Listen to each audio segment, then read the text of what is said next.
So the ANC has asked its Electoral Committee to put in place rules of engagement ahead of the December elective conference. The party says this is to prevent the use of money, manipulation of structures by factions and criminal activity. For more on this, we're joined by the ANC spokesperson, Pule Mabe, who's with us in studio tonight. Pule, a very good evening to you. Welcome to News at Prime. So this Electoral Committee will lay down the rules of engagement for conference. To date, how much have you been able to control as far as the issues that concern you, be it the movement of money, branch disruptions, and the rest of it? Well, even in Tembekile and even into your viewers, we had our NEC from the 20th to the 21st and had our Lekgotla from the 22nd to the 23rd, deliberated on a number of issues as we really set out our program for the year.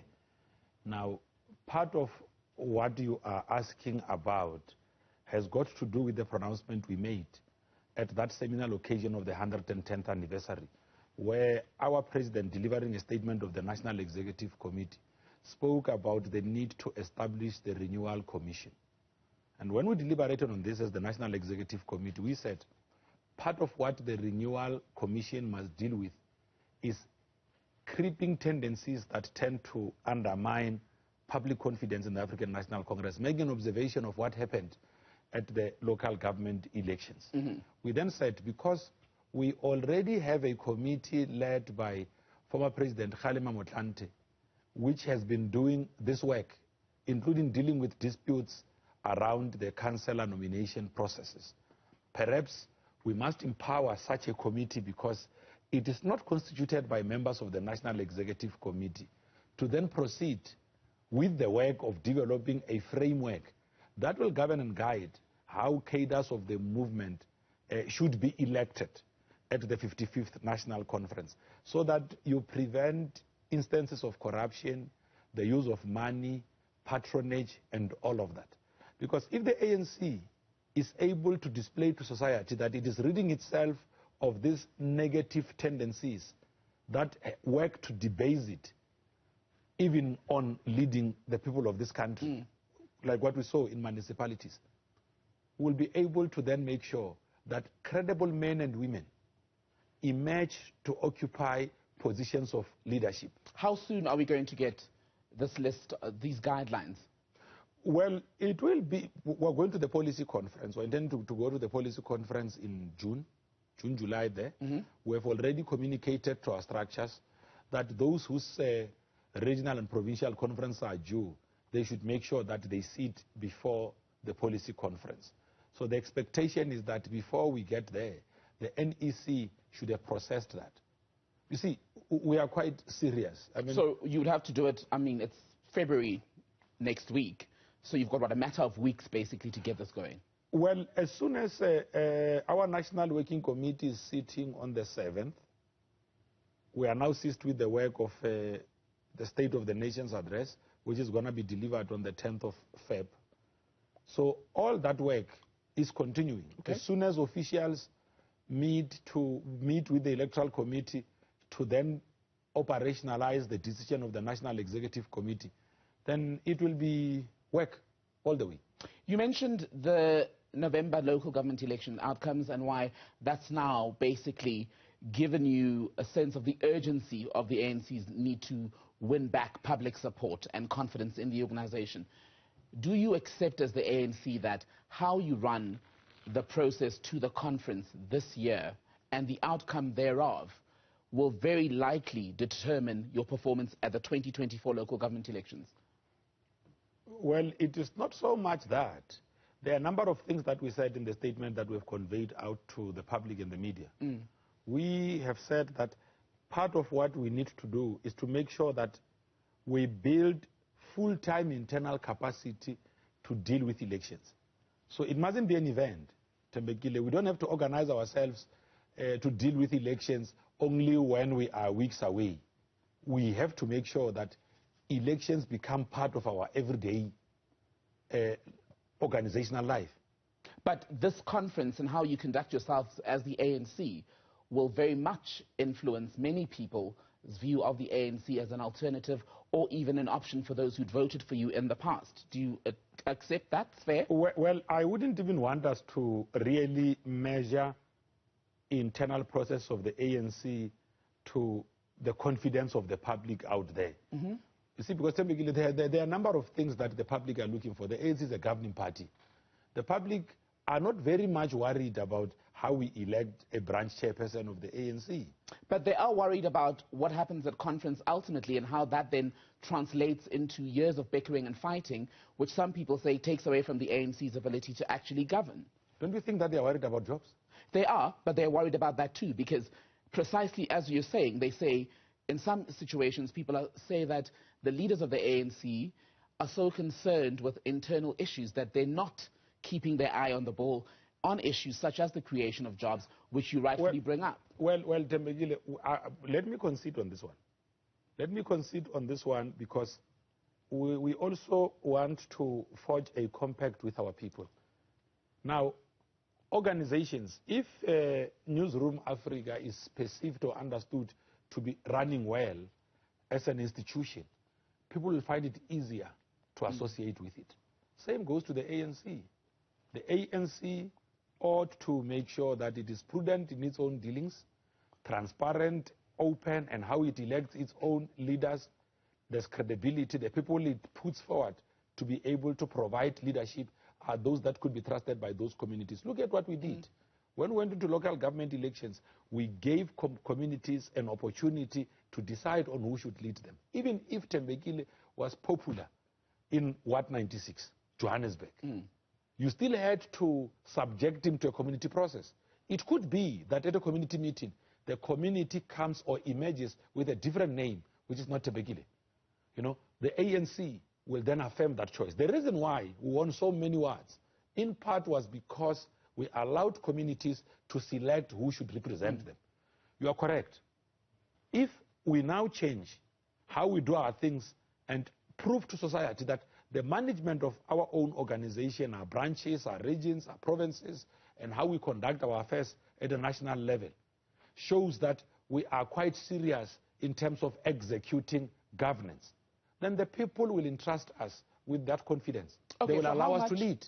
How much do you worry that electioneering during this period and the jostling for various positions at various levels of the ANC will very much undo any progress that's been made in attaining or reaching the goal of a united ANC and renewing the organization?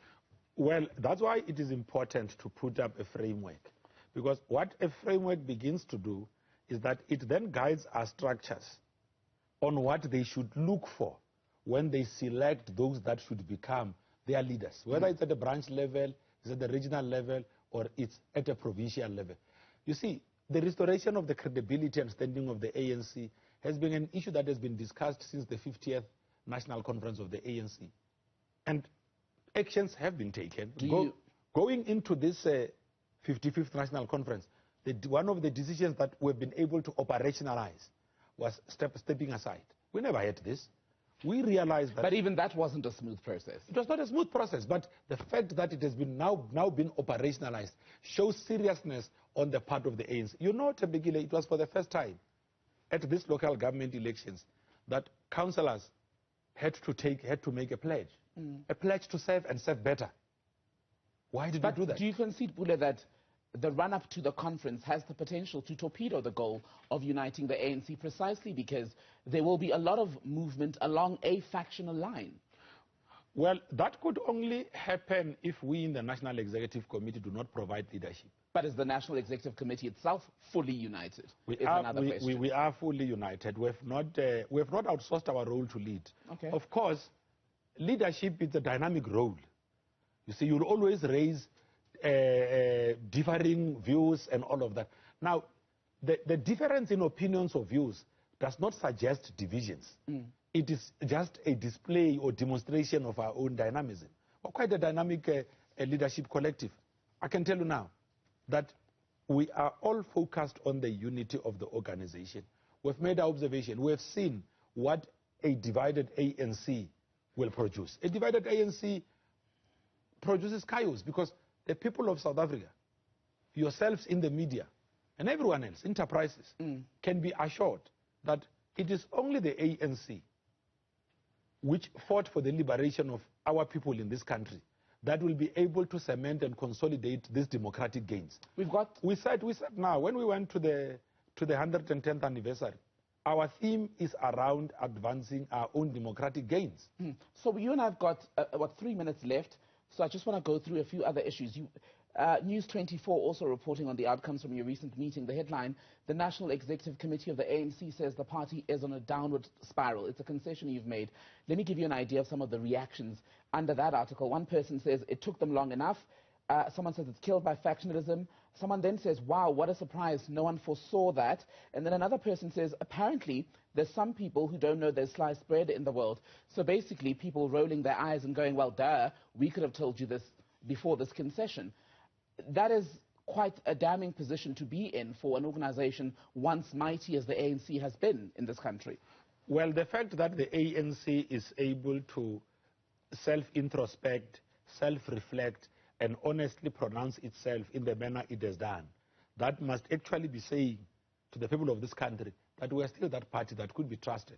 You see, very few parties outside the ANC, well, I've never seen any other organization in this country that has gone out to self-introspect and then say, these are the challenges we face. But you introspect, Pule, every couple of years as the ANC. We must do that. We can't get tired of doing that. But you don't seem to fully self-correct, because every few years you're dealing with the same issues. I mean, the issue of factionalism in the ANC has been discussed for as long as I've been a practicing journalist, and people before me were dealing with the same issue. The issue of poor service delivery in ANC municipalities, that too predates many of us in a professional setting, people from childhood who've been hearing these same conversations. Well, Tembekile, the notion of factionalism and people organizing themselves according to their set of beliefs or views goes with the terrain of politics. You know, so you're correct. For as long as there is this facet called politics, and for as long as we engage in that, and people take different interests, depending on how they really take those interests out, you will find that some of them ultimately organize themselves into what the notion that you call factional groupings. You see, the ANC as a democratic organization will not dictate. We're not a dictatorship kind of an organization. We'll not dictate and say, Tembekile, we're not in Ward 6, you must vote for Pule Mabe by hook or crook. We don't do that. We'll allow. But if Tembekile organizes himself around who he supports, but does that in a manner that it erodes the unity of the organization, then it undermines what we're trying to achieve. What I suppose is tiring for many people is that you have the same epiphany every 4 to 5 years. But I want to squeeze in 2 more issues. The Standing Committee on Public Accounts has now given President Cyril Ramaphosa about 10 days to respond to its questions to do with that recording that ultimately led to the ANC suspending Mervyn Dirks, the MP, where he is purportedly saying, and the ANC I know has said that that wasn't the context, but he's basically making comments to do with the abuse, allegedly, of public funds for ANC campaigning. When he responds to these questions, will he consult with the ANC on how to respond, or will it be something he tackles on his own? Well, those are matters of Parliament. We wouldn't want to really enter that terrain. If it's an issue that requires the ANC has not really met. If it meets, it will reflect on that. So you've not discussed it? And we'll make a determination. But I can tell you now, matters that require the ANC to respond on, we'll always respond on those. Okay, quick final one.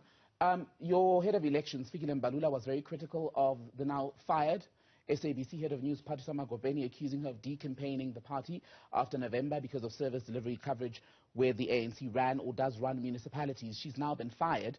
Is the ANC pleased with that outcome? No, man, really. Tembekile, are you asking us that question? I mean, your top official was critical of her, saying she decampaigned the organization. No, man. I mean, look, the relationship between employers and employees are dealt with at that level. The ANC is not going to enter a terrain of what happens in the SABC, because when the SABC employs people, they don't invite us. As to what they do with their own employees, it's really their own. We don't even know what is the code of conduct of the SABC. We don't even know how people Your head of fight. elections that comment I'm of sure campaigning the organization. That's the context I'm asking you. Because I don't speak for the head of elections. I speak for the ANC. Okay. So I'm just reflecting on the position of the African National Congress. We're a self-respecting organization. We don't enter labor disputes. All right. If they fire you here at Newzroom Afrika, or you have got a DC going on here, that's fine, Pule. You know, hopefully they don't fire me, but if they did, I'd ask the ANC for a job, but you don't pay very well. No, we do. No, we do. You don't pay on time. We do. We just you don't pay on time. But people are paid. But you don't pay on time. People are after paid. 3 months. People are paid. 3 months. But they're paid. After medical aid and bonds. No, they are paid. But remember, we don't sell adverts like you guys. We're out of time. Okay? We're out of time. Pule Mabe, a spokesperson for the ANC, joining us here on News at Prime. I'm back with much more news for you, including a look